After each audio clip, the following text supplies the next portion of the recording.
Hi guys, my name is Bobby. Welcome back to my channel. Today I'm bringing you my October TBR. So October is spooky season. Obviously, usually everybody's into reading their like scary thriller horror books, and I'm over here going, well, yes, this is true, and I would like to get to some of those books. I don't have many on my TBR. I've kind of gone through a thriller drought lately to where every single thriller almost that I've read, they kind of seem similar to me. And I kind of got burnt out. So I stopped reading thrillers. I don't think I read any last year at all. And this year I've read one Lisa Jewell, and last month I read They Never Learn, which was great. But I've been really picky about my thrillers. So because of that, I don't think I'm going to be picking up any thrillers this month. I do have 2 horror-ish ones, and then I'm just going to kind of play it by ear. I do have a couple fantasies and a sci-fi I want to get to, and I'm starting to slump again. It's minor. It's not as bad as it was earlier in the year and last year. So like the first 2 books I read in the month of September were meh and blah. And then after that, like I had my drama with Empire the Vampire, and then it was just all downhill. So I just fell into a slump to where I just didn't feel like reading, and I'm trying to get back into that. So I'm not going to limit myself too much this month. I'm going to just kind of let myself roam and get back into audiobook listening. I got sucked back into the habit of binge watching some of my favorite shows that I've already seen a million times, like the original Unsolved Mysteries. I'm one of those weirdos where I love it. And most people my age grew up on Unsolved Mysteries, and just hearing the theme song or listening to Robert Stack's voice would give you anxiety because it was just so creepy. Not for me. For me, I find Robert Stack's voice comforting, which kind of just, it makes sense. It just kind of factors into like the cold dead black heart, and just loving horror and being a weirdo and loving true crime and mysteries and stuff. So I've been doing that a lot, rewatching that and just playing games on my tablet and just being a sack and with no real desire to read.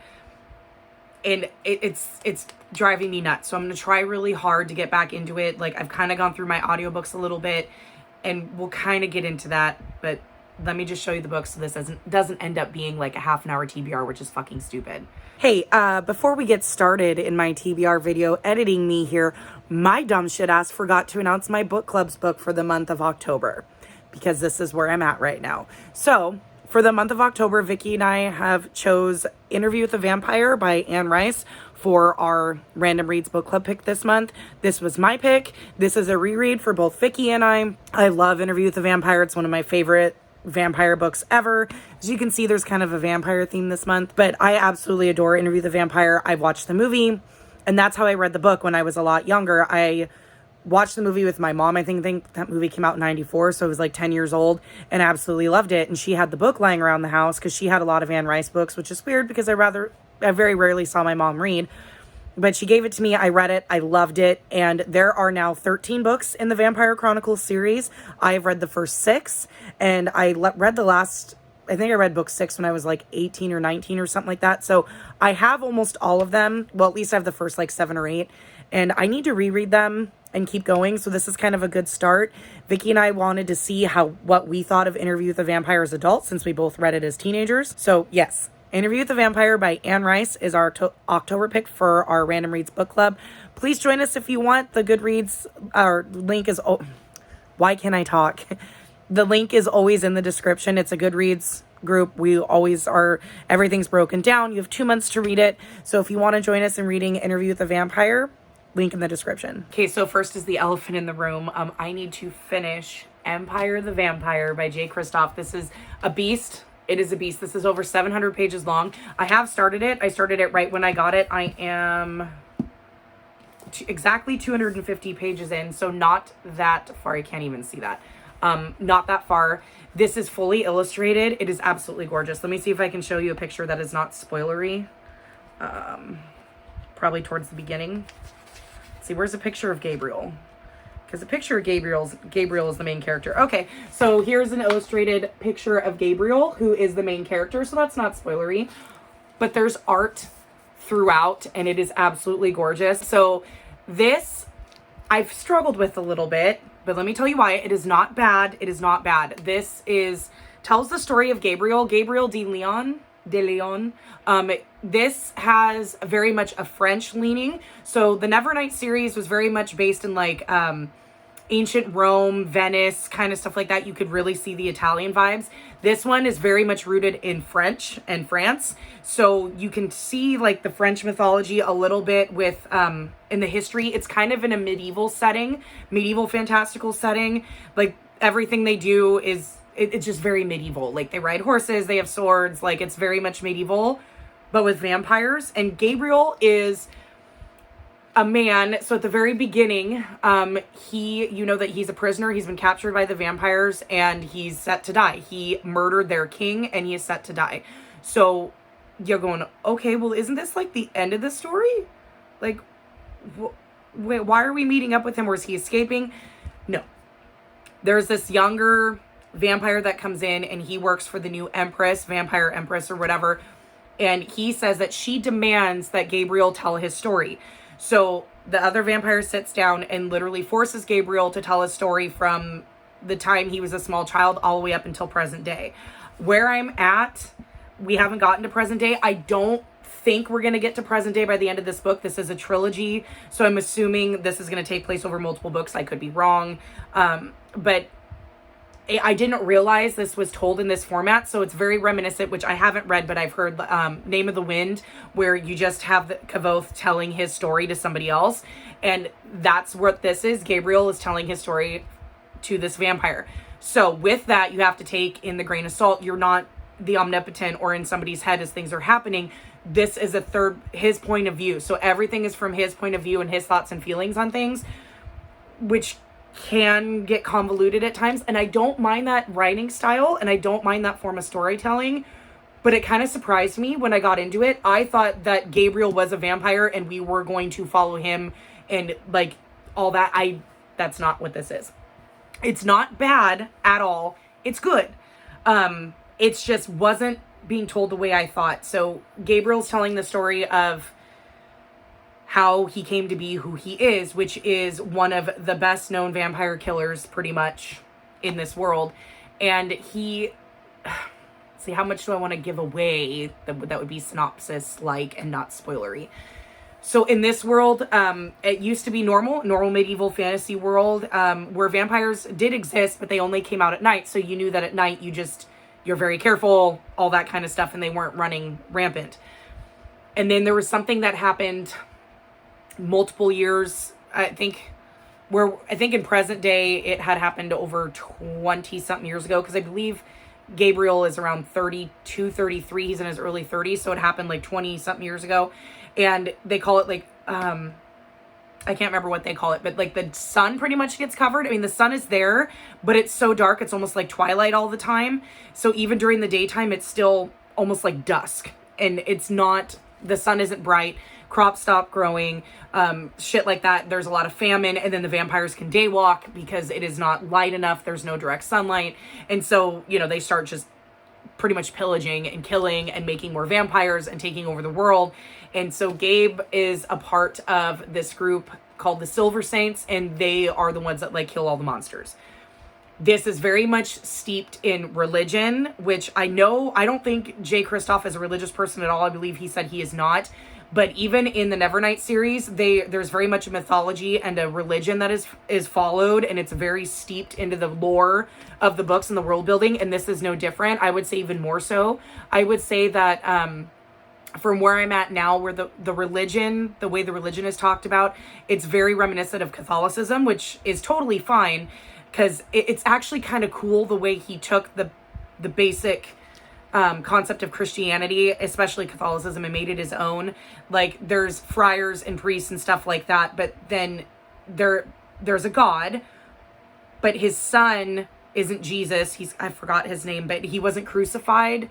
He was killed on a wheel, but pretty much the same way to help save the humanity. So it's the same kind of concept of dying for the sins and stuff like that.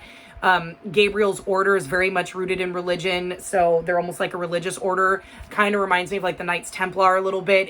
It's really cool how he's developed the world and all that stuff, and I'm really enjoying it. I'm not a religious person myself, but it doesn't bother me. It is not shoved down your throat. It's just how this medieval world functions. and I'm really enjoying it. It's just when I started to slump, I was reading this physically. I also have it on ebook, so like I was going back and forth. This is much better. I mean, the art you can see in the ebook as well, but I like the way it looks in the book better. I was just having a hard time reading physically. I can get this on audio. It's on Scribd. So the audio's on Scribd. I have the physical copy and I have an ebook copy of it. So I just need to get through it. I just kind of fell into like, I don't want to read.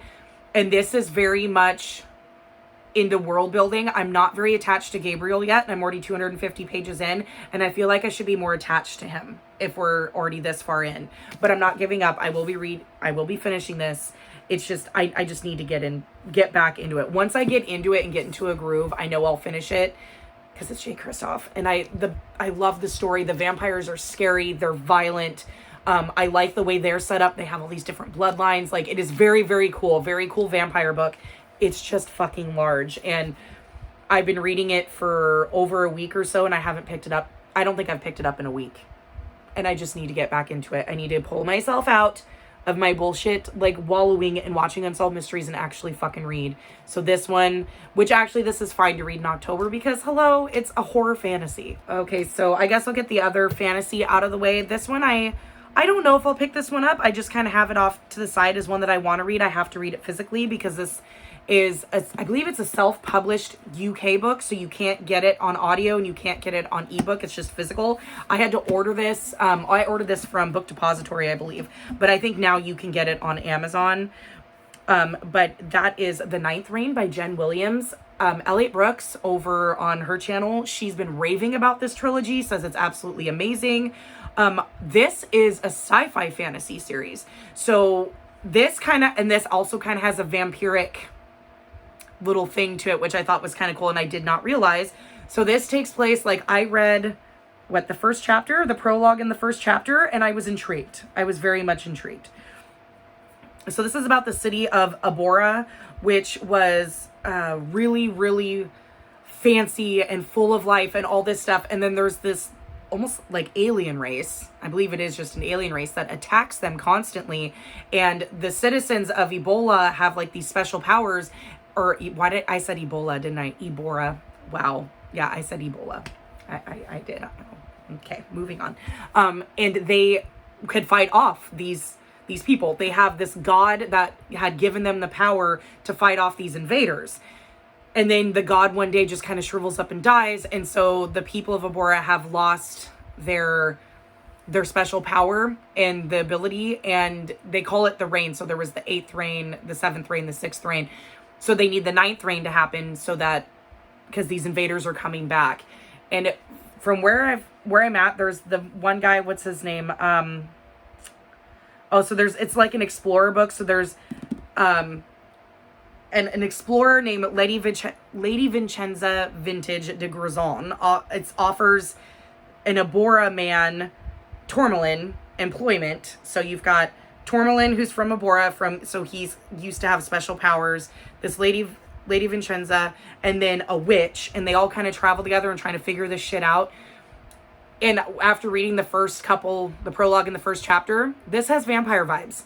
So there is, the people from Abora have lived for hundreds of years, and they drink the sap of this tree that is their god tree. It's their god's like life blood, pretty much. So they drink the sap from the tree, and that's how they keep their eternal life and get all their strength and shit. But now that the god has pretty much died, now they're drinking the blood of humans. So this definitely has very much a vampiric, that's the word I'm looking for. Very vampiric feel mixed in with sci-fi, like alien-like invaders. So I've heard nothing but good things about it. Ash, I believe, has read it. Was it Ash or Mel? One of them has read it and said they really enjoyed it. So hopefully I can get to it. Again, I have to physically read this. So this is a maybe, but I'm hoping so because the font is really big. I should be able to get through it. But again, I'm struggling with the physical reading. Next, another book I didn't get to in the month of September that I need to get to. Hopefully I'll get to it this month. Morning Star by Pierce Brown. Not going to say much about it. Third book in the Red Rising trilogy. The first Red Rising trilogy. We follow Darrow as he tries to infiltrate the hierarchy of his government and to get them from the inside out. Really loved Red Rising and Golden Sun. Just need to pick up Morningstar. Everybody else in Becca's Discord has now read this but me. And I had planned to read it before Becca, and I epically failed because I slumped. So I need to get to it. I'm going to listen to this on audio because I really enjoy the audiobooks. It makes it a lot easier for me to get through them because they can be really dense at times. So hopefully I can get to this one in October as well. Last one that I want to actually put on my TBR is one of my 5-star predictions, because then if I finish Empire in this one, I will finish off my 5-star predictions. And that's The Devil All the Time by Donald Ray Pollock. This was Vicky's pick, and it was a gift from her for Christmas. My birthday. This was a gift from her for my birthday and one of her picks for my first 5-star predictions. This is a horror that she absolutely loves. I believe it's more horror than thriller, but it's about backwoods Ohio killers, crazy weird people. Sounds fantastic. I also have this. Do I have it on audio? I believe I have this one on audio too, but this one I definitely want to get to because I'm in the mood for some horror. So I just need to, and horror is really fun to listen to on audio. So I'm going to see if I can find this on audiobook. Oh yeah, what does it say on the front? A smorgasbord of grotesque characters trapped in a pressure cooker plot. Brutal fun. Sounds fun to me. So hopefully I can get to this one. I need to make this a priority. We'll see. My life's a hot mess right now. Okay. Those are the only ones that I'm actually going to physically put on my TBR, just those 4. All of them are chunky as fuck. Then after that, I think I'm just kind of go through Scribd and Audible and kind of pick a little bit here and there and see. I might pick something off my Kindle. I have a lot of Kindle first reads on there. Usually I pick a thriller, see if there's anything on there. I might want to listen to a Stephen King. I have quite a few on Scribd that I want to listen to. Most of them might be like rereads, but like listens, like Needful Things is one of my favorites. Maybe I'll listen to that on audio. I tend to love the Stephen Kings on audio. Again, horror on audio it's just so much fun. And then I also on Scribd, they have the entire Book of the Ancestor trilogy. Mel is currently reading Red Sister. Sarah is going to read Red Sister this month. Maybe I'll pick it up on audio to kind of refresh myself because they're going to be talking to me about it as they're reading. And I read Red Sister 2 years ago or 3 years ago. Might be time for a refresher and that I can just, aimlessly listen on audio because I've read it before and absolutely love it. So that one I've also kind of thought about rereading the Nevernight series and maybe listening to that one on audio. See how that goes. With the footnotes, I don't know how that would go. As you can see, I'm kind of all over the place and I don't really know what I want to read. But in order, these, I definitely want to get to these 4 for sure. I definitely want to finish Empire and I definitely want to get to Devil All the Time.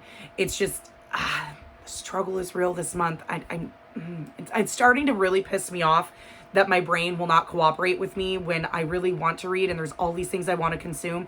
It's like, I just want to upload everything that was in the book and just put it in my head without doing the actual work.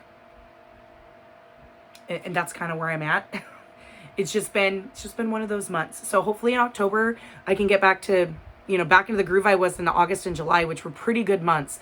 So that's all I got for you today. Let me know in the comments down below what you're going to be reading in October. Hopefully I can get through some books.